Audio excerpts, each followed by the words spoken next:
जी अस्सलाम वालेकुम।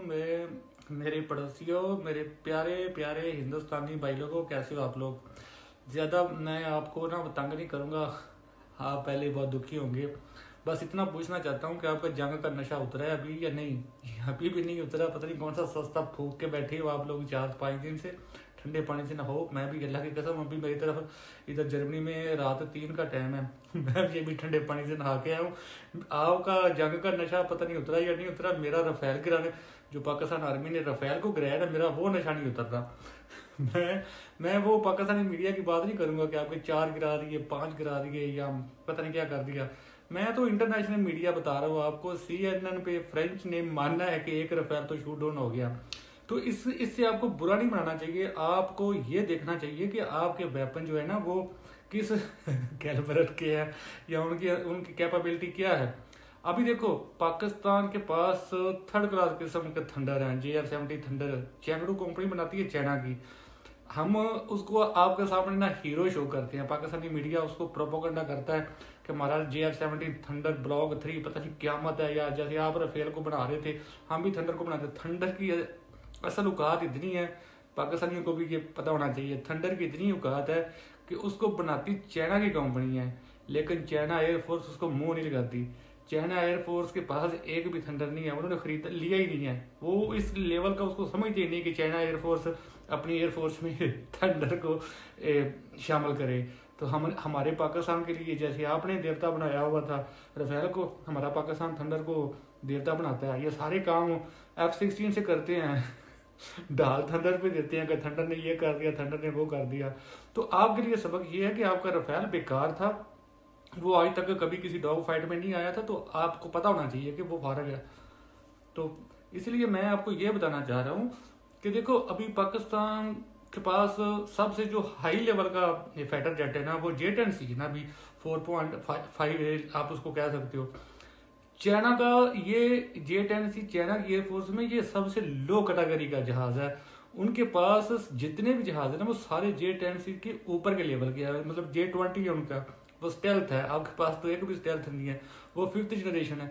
अभी आप सोचो कि आप एक थर्ड क्लास एयरफोर्स जो थंडर चला रही है उसके साथ आपको मार पड़ रही है। आपका रफेल गिर गया है, एक ही गिरा, मैं ज्यादा नहीं बोलता, एक गिर गया है। तो आप जस्ट इमेजिन, आपकी चाइना के साथ कॉन्फ्लिक्ट हो जाती है या चाइना के साथ आपकी लड़ाई हो जाती है, तो आपके पास एक भी फाइटर जेट चाइना के लेवल का नहीं है। तो इसलिए भाई लोगों, आपको होश के नाखून लेने पड़ेंगे। आपकी मीडिया पे जो आपके वो चले हुए कारतूस बाबे जर्नैल आके जो बैठते हैं ना रिटायर्ड, जो कहते हैं कि हम 2 फ्रंट वार आपके, वो मैं बता रहा था जो जर्नल रिटायर्ड जर्नल है जनरल GD बख्शी जैसे, वो मीडिया पे बैठ के आपको उल्लू बना रहे होते हैं कि हम दोनों कंट्री के साथ 2 फ्रंट वार का मतलब है कि 2 कंट्री के साथ एक साथ आप लड़ सकते हो। आप कहते हो कि आप सेम टाइम चाइना के साथ भी लड़ सकते हो और सेम टाइम पाकिस्तान के साथ भी लड़ सकते हो। तो आप, हम तो एक छोटी सी इकॉनमी है, मतलब इकॉनमी नाम पे तो मजाक है पाकिस्तान में। और मतलब बेकार इकॉनमी है हमारी, खाने के लाले पड़े हुए हैं पाकिस्तान में, तो आप हमसे मार खाते रहते हो। तो मतलब वो बराबर की टक्कर होती है हमारी जब भी होती है। तो जस्ट इमेजिन, दुनिया की दूसरी बड़ी इकोनॉमी चाइना, 20-22 ट्रिलियन की इकोनॉमी, आप 4 ट्रिलियन हो उन जितने ही उनके उनका दिफाई बजट, डिफेंस बजट चाइना का आपसे 10 गुना ज्यादा है। उसकी वेपनरी, उसके पास जितनी भी आर्टिलरी है या एयरफोर्स है वो आपसे 3-3, 4-4 गुना ज्यादा है। तो आप, हम जो आपसे कम है वेपनरी के लिहाज से या बजट के लिहाज से या इकोनॉमी के लिहाज से, आप हमसे मार खाते रहते हो। तो आप 2 फ्रंट वार लड़ोगे चाइना के साथ भी और हमारे साथ भी। ये आपके लिए सोचने की बात है। आपका भगवती मीडिया या मोदी सिर्फ फूटे शूटे लगाता है, हालांकि हकीकत तो आपने देख ली। यार मैं कहता हूँ आपने हमारा बहुत ज्यादा डैमेज कर दिया, नुकसान कर दिया। आप हमसे बड़ा मुल्क हो, आपकी इकोनॉमी ज्यादा, आपका बजट ज्यादा, आपके पास वेपन हमसे ज्यादा है, हमारी कम इंसल्ट होती है दुनिया में।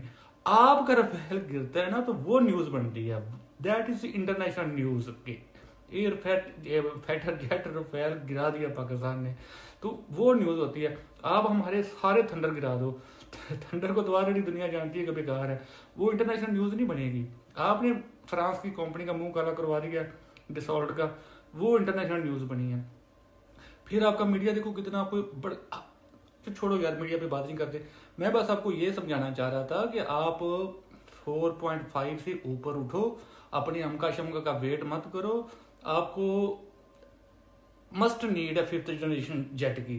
तो आपके पास दो अपॉर्चुनिटी है, अमेरिका ऑलरेडी आपको F-35 की ऑफर कर रहा है और रशिया से तो आप जब चाहो Su-57 ले सकते हो।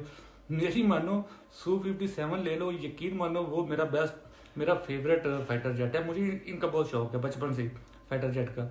उसकी मतलब डुअल इंजन है और वैसे भी आपके पास इतना ज़्यादा रशिया का वेपन है।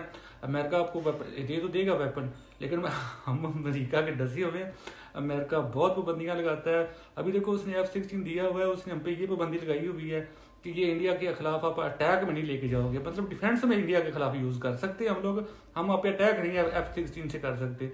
तो इस तरह जब आप अमेरिका से कोई भी वेपन लोगे ना, वो आपसे मुआहदे करेगा, डील करेगा, ये नहीं करना वो नहीं करना, आपके लिए रशिया ही बेस्ट है। तो यहाँ पे चाइना से सुलह कर लो, चाइना से J-20 ले लो, या वो J-35 भी बना रहा है, अभी तो वो 6th जनरेशन की जहाज बना रहा है चाइना। तो भाई इस तरह आगे निकलो। अभी मैं आपको वो बात बताता हूँ जो मैंने स्टार्ट में बोली थी कि आपके दोस्तों ने आपको धोखा दिया। वो कैसे? देखो 9 मई को जिस रात हमने आप पे अटैक किया, रात तो नहीं थी, फजर का टाइम मुसलमानों में तो वो दिन होता है उस वक्त जब हम सुबह फजर की नमाज पढ़ते हैं। आपने आधी रात को अटैक किया था, हमने अर्ली मॉर्निंग कह लो या अर्ली मॉर्निंग कह लो, आपने तो तब किया था। देखो उस टाइम क्या था, उस टाइम शी जिनपिंग जो चाइना का प्रेसिडेंट है वो था रशिया में प्यूटन के पास, क्योंकि उन्होंने परेड पे वो चीफ गेस्ट था। अभी आपका S-400 है, वो है रशियन मेड, मतलब प्यूटन का हथियार है। हम आपसे फैट किससे कर रहे हैं? हम आपसे फैट कर रहे हैं चाइनीज वेपन के साथ। हमारे पास J-10C या थंडर है, क्योंकि हमने अटैक करना था F-16 तो हम यूज ही नहीं कर सकते, क्योंकि अमेरिका को पता चल जाए ना कि हम इंडिया पे अटैक किया है F-16 के साथ, तो वो तो पाबंदियां लगा देगा हम पे। तो हमने सारे चाइनीज जेट आपके खिलाफ यूज करने हैं। अब इस चीज का पता चाइना को भी है, रशिया को भी है। अब देखो, आप जस्ट इमेजिन करो कि प्यूटन के पास शी जिनपिंग उसका चीफ गेस्ट है और आपका Russian made X-400 Pakistani J-10C गिरा देता है या थंडर गिरा देता है, दोनों चाइना के हैं। हाँ, आप खुद सोचो, प्यूटन ये बात अफोर्ड कर सकता है? वो शी जिनपिंग को नाराज कर सकता है? तो आपके S-400 के साथ 9 मई की रात रशिया से छेड़छाड़ हुई है, जो वो ठीक से डिलीवर नहीं कर सका। यहाँ उसने सारे मिसाइल, जो फतह मिसाइल गई है वो कौन सी हाइपरसोनिक मिसाइल है, S-400 पे ये निशाने पे नहीं आई। तो भाई ये हुआ है आपके साथ रशिया के द्वारा। दूसरा, आपका जो सबसे बेस्ट फ्रेंड है, स्ट्रेटेजिक पार्टनर अमेरिका आपका है, हमारा नहीं है। अभी तो उसने यूज करके फेंक दिया 2021 के बाद। उस वो हमारे साथ 200 तब तक जब तक अफगानिस्तान में था, वो उसको हमारी नीड थी।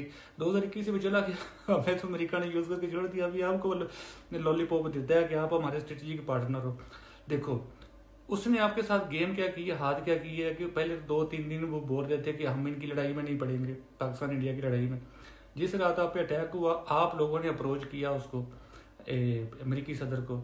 हालांकि आपके वजीर खारजा, मैं उसकी बहुत रिस्पेक्ट करता हूँ, बहुत ही नाइस मैन है और बहुत ही ज़्यादा उसका एक्सपीरियंस है। जयशंकर की मैं बात कर रहा हूँ। उसने भी झूठ बोल दिया कि पाकिस्तान ने अप्रोच किया अमेरिका को सीज फायर के लिए। हालांकि अमेरिका ने ये अमेरिकी सदर ने, आपके दोस्त ने ये बात खुद लीक की और CNN जो अमेरिकी चैनल है वो चैनल आपके बहुत खिलाफ है। आपके रफेल का भी पर्दा उसने फाश किया था। CNN को खुद ये प्रूफ और एविडेंस लीक कर दिए कि इंडियन ऑफिशियल ने रात को अटैक होने के बाद, पाकिस्तान का अटैक होने के बाद, उन्होंने इंडियन ऑफिशियल ने अप्रोच किया अमेरिका को सीज फायर के लिए। और ये बात CNN ने अपने चैनल पे चला दी है। और आपका मीडिया और आपका मोदी गवर्नमेंट आपको लॉलीपॉप दे रहा है कि पाकिस्तान ने अप्रोच किया है। आपने कोई अप्रोच नहीं किया भाई लोगों, ये सब आपने किया है।